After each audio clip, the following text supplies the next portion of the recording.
Bonjour les petits loulous. Alors j'ai jamais compris le terme climato-sceptique, enfin du moins pourquoi il se rangeait du côté de ceux qui pensent que le climat ne change pas. Je pense qu'il y a un gros problème avec ce terme, et c'est ce que je vais essayer de montrer dans cette vidéo.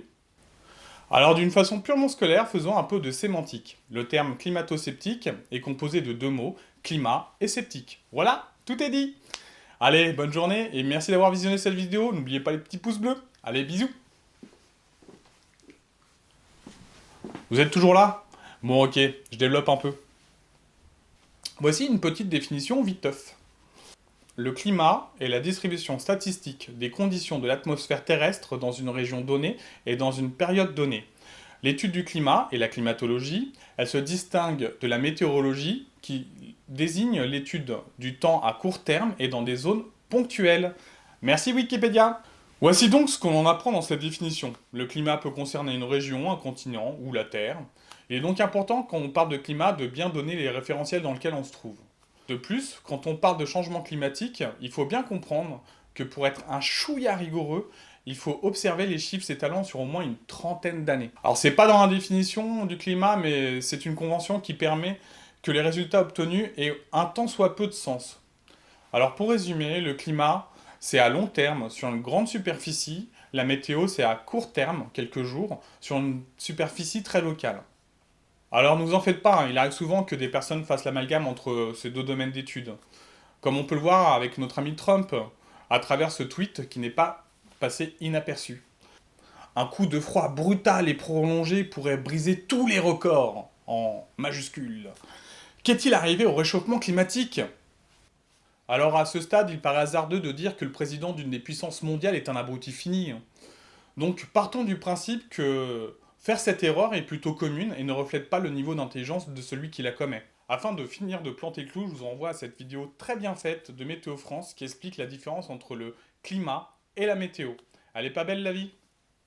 Maintenant, parlons du deuxième terme, le terme sceptique. Au revoir à tous ceux qui n'ont pas de patience. Alors il y a deux façons d'aborder ce terme. La définition courante ou la définition philosophique. Pour la définition courante, hein, j'en ai pris une au pif, hein, la définition du Larousse. Alors, qui a tendance à mettre en doute les croyances et les vérités couramment admises. Ok, parfait. Alors, pour opposer cette définition au travail scientifique, j'aimerais juste dire une chose, c'est que la science n'est ni une croyance, ni une vérité couramment admise. Donc, cette définition ne dit rien sur ce que font les sceptiques de la science. On va donc s'intéresser plutôt à la définition philosophique de ce terme. Parce que, après tout, les scientifiques ont souvent un doctorat en philosophie, en poche, un PhD, donc ça colle plutôt bien.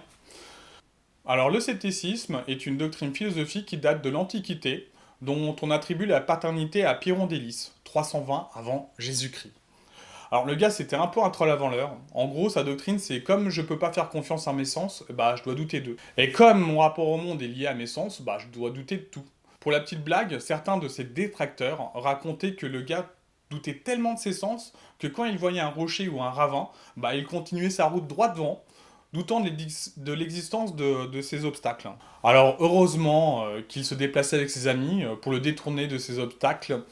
Voilà, voilà. Alors il y a une chose super importante qu'il faut dire aussi de Pyrrhon d'Hélice. On a compris que le gars il doutait de tout. Et comme il doutait de tout, bah il fermait sa gueule. Il ne donnait jamais d'avis sur à peu près tout. Donc, si vous suivez le scepticisme de Pyrrhon au sens strict, bah suivez aussi sa doctrine, jusqu'au bout. Fermez-la. Alors on voit que le scepticisme selon Pyrrhon, bah ça fait pas vraiment avancer le schmilblick. Allez-y, posez votre question, monsieur. Est-ce qu'on peut pousser le schmilblick? Oui, pourquoi? Pour le faire avancer, banane! On remarque que douter de tout, selon Pyrrhon, est un dogme, c'est-à-dire une vérité absolue et fondamentale. Or, il est plutôt judicieux de douter même du fait que l'on doute. Et c'est donc un peu plus tard que les disciples ou les successeurs de Pyrrhon y ont ajouté deux notions. La première, c'est la suspension du jugement. En gros, c'est pas de preuve, pas de conclusion. Et la deuxième, c'est le doute raisonnable, où tous les doutes ne se valent pas. C'est-à-dire que vous ne pouvez pas mettre au même niveau le fait que la Terre est ronde et que les extraterrestres existent. Je veux dire, le doute, il est un peu plus improbable pour l'une ou pour l'autre. Bonjour les platistes. Alors là, c'est pareil, je vais pas rentrer dans les détails, mais en fait, ce genre de scepticisme, c'est un peu la base de la démarche scientifique moderne, avec par exemple le calcul de la p-value. Voilà. On a posé les bases, on sait maintenant ce que c'est que le climat et le scepticisme, du moins dans son sens philosophique, car la définition courante n'est pas assez précise. Alors, le climato-sceptique, qu'est-ce que cela pourrait-il bien être que cette bestiole-là? Pour moi, un climato-sceptique, en suivant une certaine logique qui m'est sans doute propre, et en suivant les définitions que je viens de vous donner, serait donc une personne qui sait faire la différence entre le climat et la météo. Et en plus, un climato-sceptique, toujours en suivant cette même logique qui doit sûrement m'appartenir, doit être un sceptique au sens philosophique du terme. C'est-à-dire ne pas affirmer sans avancer de preuves, preuves qui soulèvent des doutes, qui sont eux-mêmes raisonnables, permettant de s'y fier avec une relative assurance. Mais un climato-sceptique serait donc un scientifique spécialisé dans le climat? C'est pas du tout ce qu'on nous vend. Alors le climato-sceptique, dans le média, c'est une personne qui donne une affirmation au doigt mouillé, souvent en parlant de la météo plutôt que du climat. J'en ai même vu qui commençaient leur conférence par « Je ne suis pas climatologue, /scientifique, blablabla ». Mais, blablabla, c'est pas si compliqué. Alors on remarque que le terme climato-sceptique est galvaudé. C'est-à-dire que le sens des mots qui le composent ne correspondent pas à ce qu'ils désignent. Alors ce qu'il faut savoir, c'est que les publications qui parlent du climato-scepticisme utilisent d'autres termes pour le qualifier, tout simplement parce qu'en effet, il n'a plus aucune valeur scientifique. Par conséquent, dans la suite de cette vidéo, on utilisera le terme de faux sceptique quand on désignera les personnes qui pensent que le climat ne change pas ou que ces changements n'est pas liés à l'activité humaine. Alors, qui sont ces faux sceptiques? Alors, je vais vous parler de ceux qu'on voit le plus régulièrement sur YouTube, parce qu'on est sur cette plateforme, et aussi ceux qui sont en français, parce que du coup, on va plus aller vers eux. Il y en a 3 que j'ai identifiés, il y a François Gervais, il y a Vincent Courtillot et il y a Claude Allègre. Alors, je ne vais pas trop m'étendre sur ces personnalités, je vais juste en dire 2 mots. Premièrement, leur discours comporte des erreurs grossières d'analyse. Des erreurs qui sont quand même assez difficilement imputables à de l'inattention étant donné en fait leur background scientifique. Deuxièmement, vous les entendrez souvent parler de papiers qu'ils ont publiés dans des éditions à comité de lecture. Là, je vous invite à vous intéresser justement à ces papiers et aussi du coup à ce que dit en fait la plupart des scientifiques sur ces papiers. Et si vous avez la flemme, voici 2 vidéos du Réveilleur qui analysent les confs de François Gervais et de Vincent Courtillot. Alors pourquoi nous avons l'impression que cette question est toujours non résolue? Là en fait, même sans étudier le sujet, que ce soit à la télé ou dans les journaux papier, on remarque que le sujet est toujours traité de manière opposable. Ainsi, à la télé, on aura toujours un débat qui sera mis en place, et dans les papiers, on discutera des opinions de diverses personnes sans parler du fond.